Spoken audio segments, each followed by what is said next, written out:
From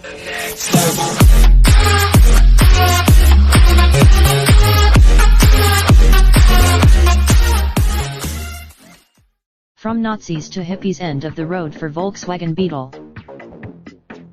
Frankfurt, Germany. APU Volkswagen is halting production of the last version of its Beetle model this week at its plant in Puebla, Mexico. It's the end of the road. It has been a part of Germany's darkest hours as a never-realized Nazi prestige project. A symbol of Germany, the car's original design knew a rounded silhouette with seating for 4 or 5, nearly vertical windshield, and the air-cooled engine in the rear view can be traced back to Austrian engineer Ferdinand Porsche, who was hired to fulfill Adolf Hitler's project for a people's.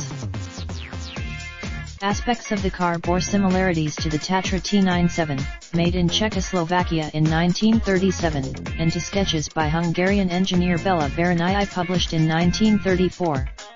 Mass production of relaunched as a civilian carmaker under supervision of the British occupation authorities, the Volkswagen factory was transferred in 1949 to the German government and the state of Lower Saxony, which still owns part of the company.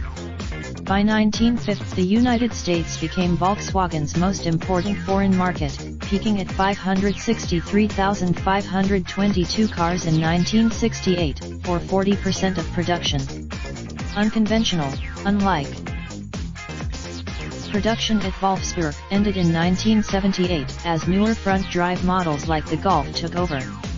But the Beetle wasn't. The new Beetle U, a completely retro version built on a modified Golf platform, resurrected some of the old Beetle's cute, unconventional aura in 1998 under CEO Ferdinand Porsche's grandson.